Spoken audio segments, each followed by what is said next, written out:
أعوذ بالله من الشيطان الرجيم. بسم الله الرحمن الرحيم. الحمد لله رب العالمين الرحمن الرحيم مالك يوم الدين إياك نعبد وإياك نستعين اهدنا الصراط المستقيم صراط الذين أنعمت عليهم غير المغضوب عليهم ولا الضالين آمين. والمحصنات من النساء إلا ما ملكت أيمانكم كتاب الله عليكم وأحل لكم ما وراء ذلكم أن تبتغوا بأموالكم محصنين غير مسافحين فما استمتعتم به منهن فاتوهن أجورهن فريضة ولا جناح عليكم فيما تراضيتم به من بعد الفريضة إن الله كان عليما حكيما. ومن لم يستطع منكم طولا أن ينكح المحصنات من المحصنات المؤمنات فمما ملكت أيمانكم من فتياتكم المؤمنات والله أعلم بإيمانكم بعضكم من بعض فانكحوهن بإذن أهلهن وآتوهن أجورهن بالمعروف محصنات غير مسافحات ولا متخذات أخدان. فإذا أحصن فإن أتين بفاحشة فعليهن نصف ما على المحصنات من العذاب ذلك لمن خشي العنة منكم وأن تصبروا خير لكم والله غفور رحيم. يريد الله ليبين لكم ويهديكم سنن الذين من قبلكم ويتوب عليكم والله عليم حكيم.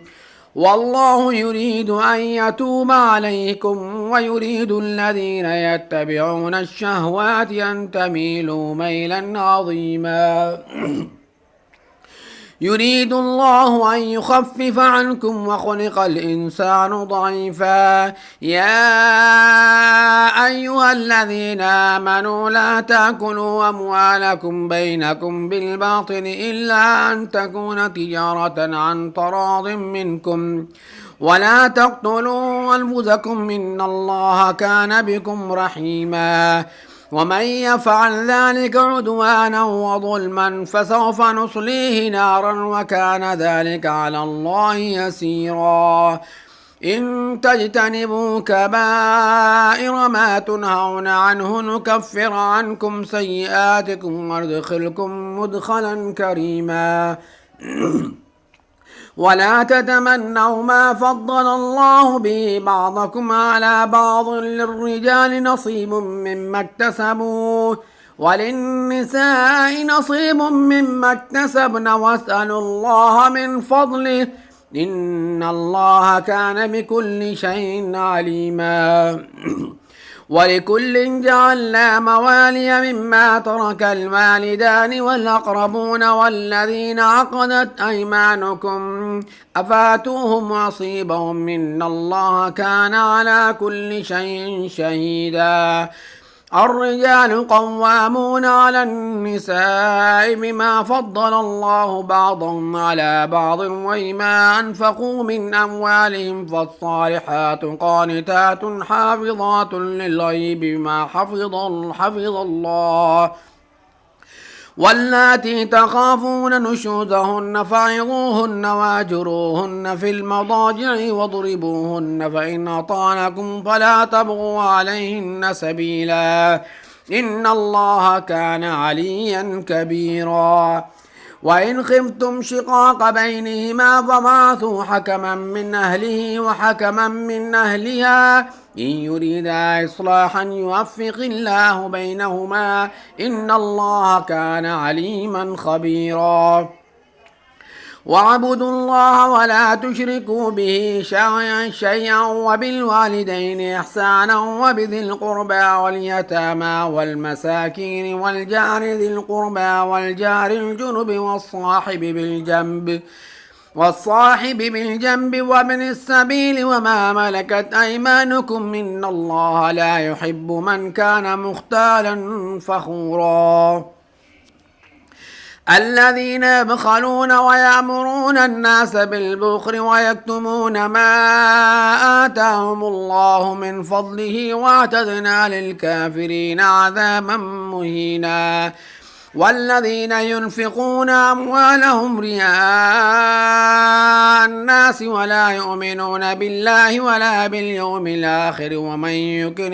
يكن الشيطان له قرينا فساء قرينا وماذا عليهم لو آمنوا بالله واليوم الآخر وأنفقوا مما رزقهم الله وكان الله بهم عليما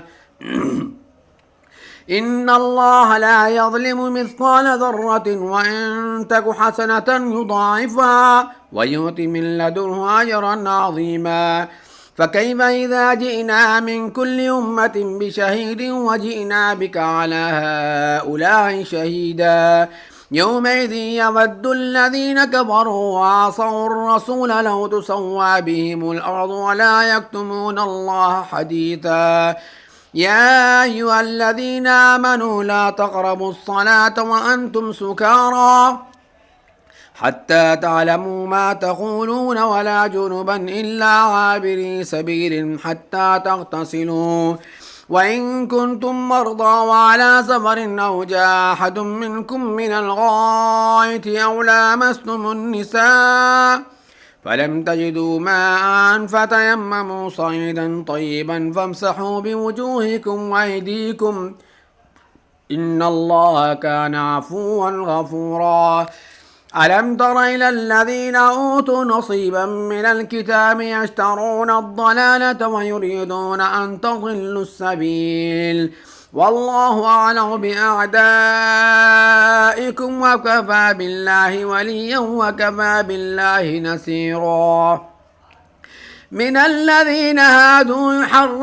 يحرفون الكلم عن مواضعه ويقولون سمعنا وعصينا واسمع غير مسمع وراعنا ليا بألسنتهم وطعنا في الدين ولو أنهم قالوا سمعنا وأطعنا واسمع وانظرنا لكان خيرا لهم وأقوم ولكن لعنهم الله بكفرهم فلا يؤمنون إلا قليلا يا أيها الذين أوتوا الكتاب آمنوا بما نزلنا مصدقا لما معكم من قبل أن نطمس وجوها فنردها على أدبارها أو نلعنهم كما لعنا أصحاب السبت وكان أمر الله مفعولا إن الله لا يغفر أن يشرك به ويغفر ما دون ذلك لمن يشاء ومن يشرك بالله فقد افترى إثما عظيما ألم تر إلى الذين يزكون أنفسهم بل الله يزكي من يشاء ولا يظلمون فتيلا انظر كيف يفترون على الله الكذب وكفى به إثما مبينا ألم تر إلى الذين أوتوا نصيبا من الكتاب يؤمنون بالجبت والطاغوت ويقولون للذين كفروا هؤلاء يهدى من الذين آمنوا سبيلا أولئك الذين لعنهم الله ومن يلعن الله فلن تجد له نصيرا أم لهم نصيب من الملك فإذا لا يؤتون الناس نقيرا أم يحسدون الناس على ما آتاهم الله من فضله فقد آتينا آل إبراهيم الكتاب والحكمة وآتيناهم ملكا عظيما فمنهم من آمن ومنهم من كفر فمنهم من آمن به ومنهم من صد عنه وكفى بجهنم سعيرا إن الذين كفروا بآياتنا سوف نصليهم نارا كلما نضجت جلودهم بدلناهم جلودا غيرها ليذوقوا العذاب إن الله كان عزيزا حكيما والذين آمنوا وعملوا الصالحات سندخلهم جنات تجري من تحتها الأنهار خالدين فيها أبدا لهم فيها أزواج مطهرة وندخلهم ظلا ظليلا إن الله يأمركم أن تؤدوا الأمانات إلى أهلها وإن حكمتم بين الناس أن تحكموا بالعدل إن الله نعم ما يعظكم به إن الله كان سميعا بصيرا يا أيها الذين آمنوا أطيعوا الله وأطيعوا الرسول وأولي الأمر منكم فإن تنازعتم في شيء فردوه إلى الله والرسول إن كنتم تؤمنون بالله واليوم الآخر ذلك خير وأحسن تأويلا ألم تر إلى الذين يزعمون أنهم آمنوا بما أنزل إليك وما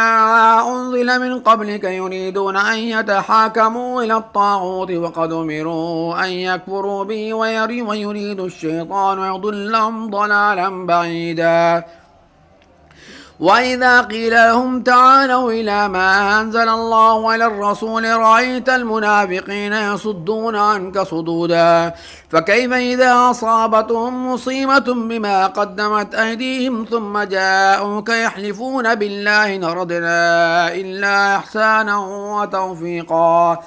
أولئك الذين يعلم الله ما في قلوبهم فاعرض عنهم وعظهم وقل لهم في أنفسهم قولا بليغا وما أرسلنا من رسول إلا ليطاع بإذن الله ولو أنهم ظلموا أنفسهم جاءوك واستغفروا الله واستغفر لهم الرسول لوجدوا الله توابا رحيما فلا وربك لا يؤمنون حتى يحكموك فيما شجر بينهم ثم لا يجدوا في أنفسهم حرجا مما قضيت ويسلموا تسليما ولو أنا كتبنا عليهم أن اقتلوا أنفسكم أو اخرجوا من دياركم ما فعلوه إلا قليل منهم ولو أنهم فعلوا ما يوعظون به لكان خيرا لهم وأشد تثبيتا وإذا لاتيناهم من لدنا أجرا عظيما ولهديناهم صراطا مستقيما ومن يطع الله والرسول فأولئك مع الذين أنعم الله عليهم من النبيين والصديقين والشهداء والصالحين وحسن أولئك رفيقا ذلك الفضل من الله وكفى بالله عليما يا أيها الذين آمنوا خذوا حذركم وانفروا ثبات وانفروا جميعا وإن منكم لمن ليبطئن فإن أصابتكم مصيبة قال قد أنعم الله علي إذ لم أكن معهم شهيدا ولئن أصابكم فضل من الله وليقولن كأن لم تكن بينكم وبينه مودة يا ليتني كنت معهم فأفوز فوزا عظيما فليقاتل في سبيل الله الذين يشرون الحياة الدنيا بالآخرة ومن يقاتل في سبيل الله فيقتل أو يغلب فسوف نؤتيه أجرا عظيما وما لكم لا تقاتلون في سبيل الله والمستضعفين من الرجال والنساء والولدان الذين يقولون ربنا أخرجنا من هذه القرية الظالم أهلها واجعل لنا من لدنك وليا واجعل لنا من لدنك نصيرا الذين آمنوا يقاتلون في سبيل الله والذين كفروا يقاتلون في سبيل الطاغوت فقاتلوا أولياء الشيطان إن كيد الشيطان كان ضعيفا ألم تر إلى الذين قيل لهم كفوا أيديكم وأقيموا الصلاة وآتوا الزكاة ولما كتب عليهم القتال إذا فريق منهم يخشون الناس كخشية الله يخشوا الناس كخشية الله وشد خشية وقالوا ربنا لما كتبت علينا القتال لولا أخرتنا إلى أجل قريب قل متاع الدنيا قليل والآخرة خير لمن اتقى ولا تظلمون فتيلا أينما تكونوا يدرككم الموت ولو كنتم في بروج مشيدة وإن تصبهم حسنة يقولوا هذه من عند الله وإن تصبهم سيئة يقولوا هذه من عندك قل كل من عند الله فما لهؤلاء القوم لا يكادون يفقهون حديثا ما أصابك من حسنة فمن الله وما أصابك من سيئة فمن نفسك وما وأرسلناك للناس رسولا وكفى بالله شهيدا من يطع الرسول فقد أطاع الله ومن تولى فما أرسلناك عليهم حفيظا ويقولون طاعة فإذا برزوا من عندك بيت طائفة منهم غير الذي تقول والله يكتب ما يبيتون فأعرض عنهم وتوكل على الله وكفى بالله وكيلا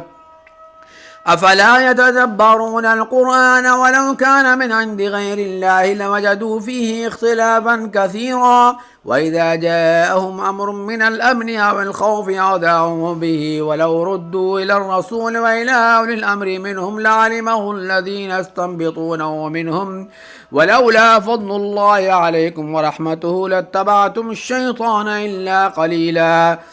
فقاتل في سبيل الله لا تكلف إلا نفسك وحرض المؤمنين عسى الله يكف بأس الذين كفروا والله أشد بأسا وأشد تنكيلا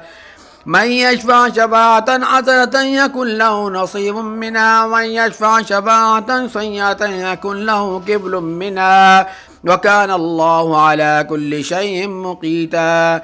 وإذا حييتم بتحية فحيوا بأحسن منها أو ردوها إن الله كان على كل شيء حسيبا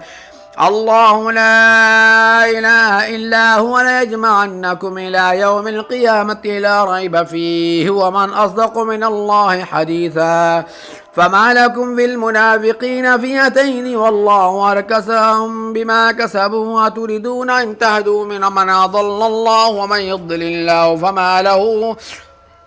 ومن يضلل الله فلن تجد له سبيلا ودوا لو تكفرون كما كفروا وتكونون سواء فلا تتخذوا منهم أولياء حتى يهاجروا في سبيل الله فإن تولوا فخذوهم واقتلوهم حيث وجدتموهم ولا تتخذوا منهم وليا ولا نصيرا إلا الذين يصلون إلى قوم بينكم وبينهم ميثاق أو جاءوكم حصرت صدورهم ويقاتلوا قومهم ولو شاء الله لسلطهم عليكم فلقاتلوكم فإن اعتزلوكم ولم يقاتلوكم والقوا إليكم السلام فما جعل الله لكم عليهم سبيلا ستجدون آخرين يريدون أن يامنوكم ويامنوا قومهم كلما ردوا إلى الفتنة أركسوا فيها فإن لم يعتزلوكم ويلقوا إليكم السلام ويكفوا أيديهم فخذوهم واقتلوهم حيث ثقفتموهم وأولئكم جعلنا لكم عليهم سلطانا مبينا وما كان لمؤمن أن يقتل مؤمنا إلا خطأ ومن قتل مؤمنا خطأ فتحرير رقبة مؤمنة ودية مسلمة إلى أهله إلا أن يصدقوا فإن كان من قوم عدو لكم وهو مؤمن فتحرير رقبة مؤمنة وإن كان من قوم بينكم وبينهم ميثاق فدية مسلمة إلى أهله وتحرير رقبة مؤمنة فمن لم يجد فصيام شهرين متتابعين توبة من الله وكان الله عليما حكيما ومن يقتل مؤمنا متعمدا فجزاؤه جهنم خالدا فيها وغضب الله عليه ولعنه وأعد له عذابا عظيما يا أيها الذين آمنوا إذا ضربتم في سبيل الله وتبينوا ولا تقولوا لمن ألقى إليكم السلام لست مؤمنا وتبتغون عرض الحياة الدنيا فعند الله مغانم كثيرة كذلك كنتم من قبل فمن الله عليكم فتبينوا إن الله كان بما تعملون خبيرا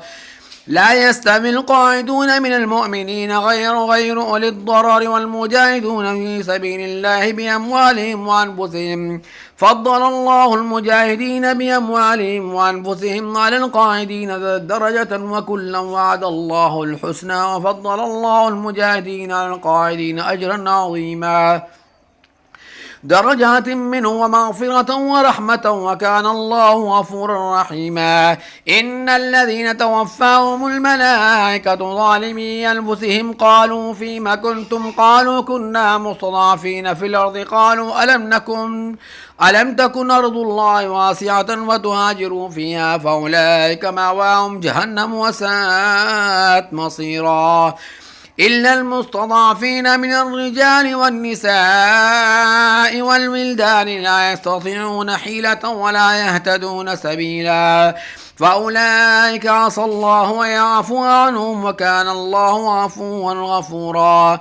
ومن يهاجر في سبيل الله يجد في الأرض مراغما كثيرا وسعة ومن يخرج من بيته مهاجرا إلى الله ورسوله ثم يدركه الموت فقد وقع أجره على الله وكان الله غفورا رحيما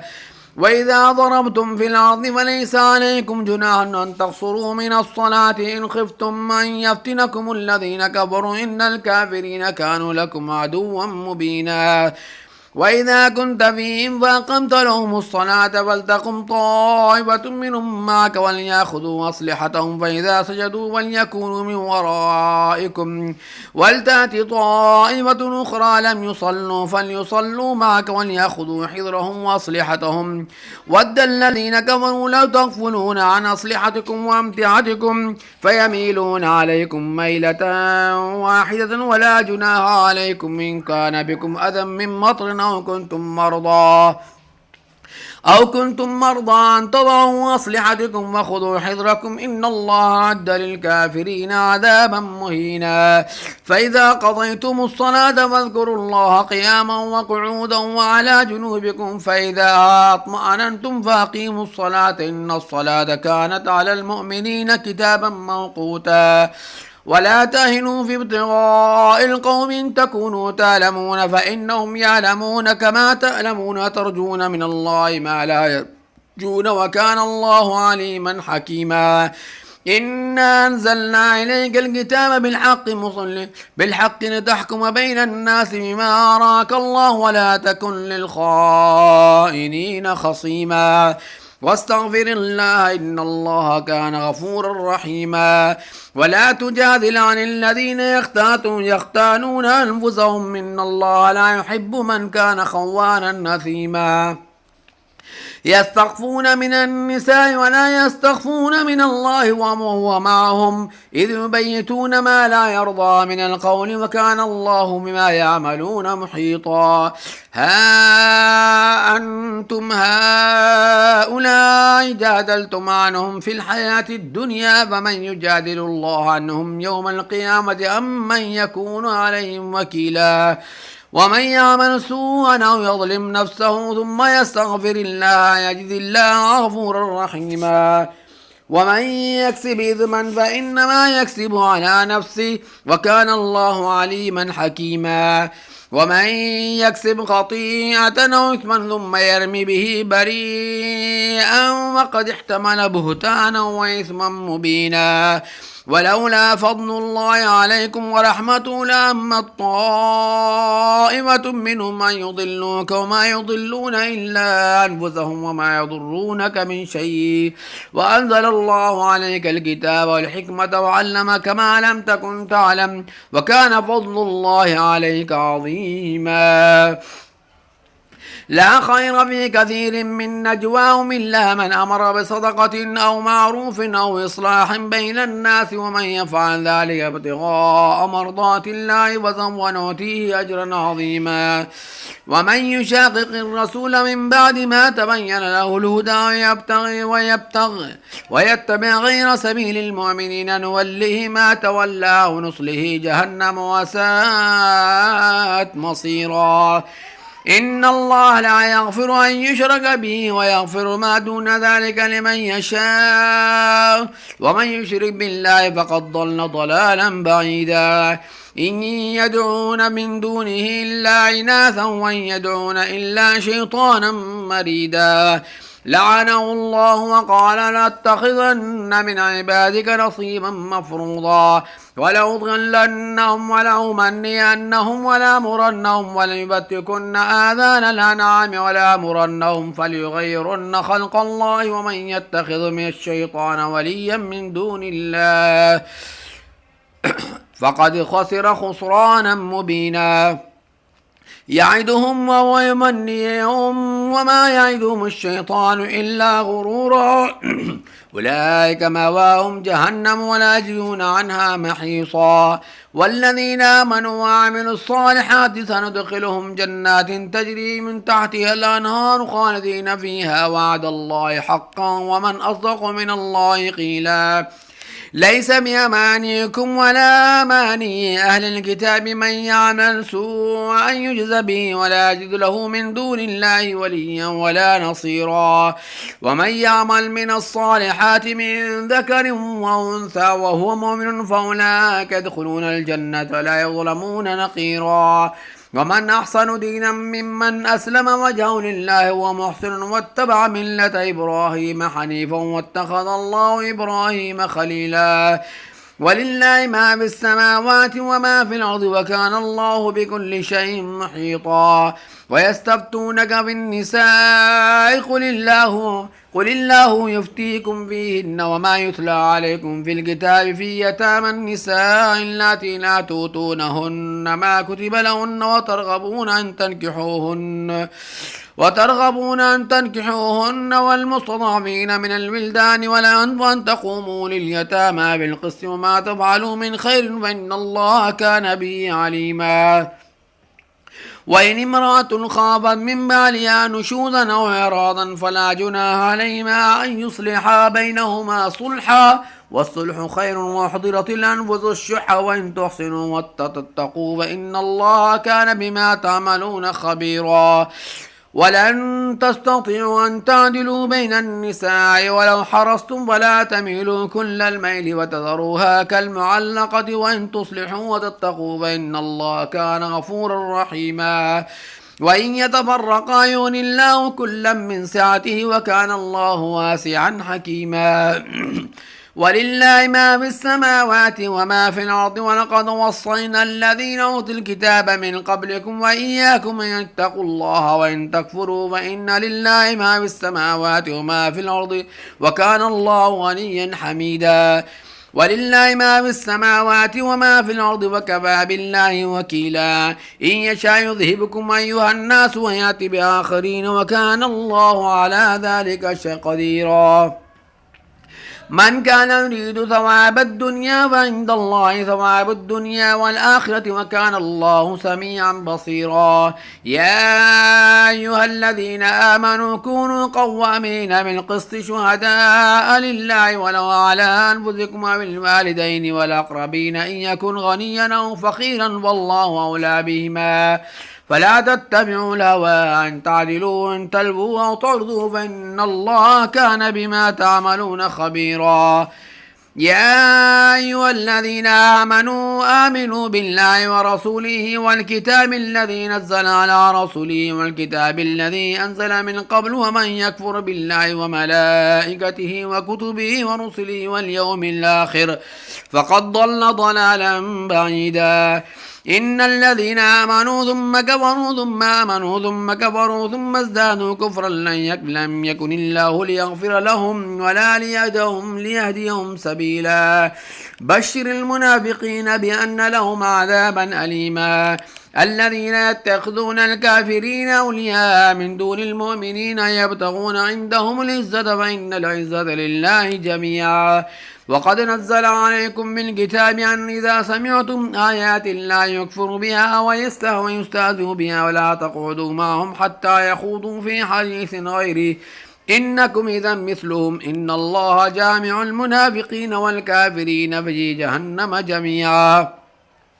الذين يتربصون بكم وإن كان لكم فتح من الله قالوا ولم نكن معكم وإن كان للكافرين نصيب قالوا ولم نستحوذ عليكم ونمنعكم من المؤمنين فالله يحكم بينكم يوم القيامة ولن يجعل الله للكافرين على المؤمنين سبيلا إن المنافقين يخادعون الله وهو خادعهم وإذا قاموا إلى الصلاة قاموا كسالى يراءون الناس ولا يذكرون الله إلا قليلا مذبذبين بين ذلك لا إله هؤلاء ولا إله هؤلاء ومن يضلل الله فلن تجد له سبيلا يا أيها الذين آمنوا لا تتخذوا الكافرين أولياء من دون المؤمنين يتريدون أن تجعلوا لله عليكم سلطانا مبينا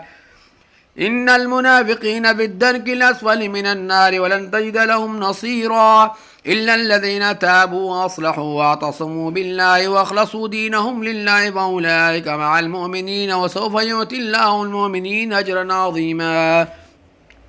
ما يفعل الله بعذابكم إن شكرتم وآمنتم وكان الله شاكرا عليما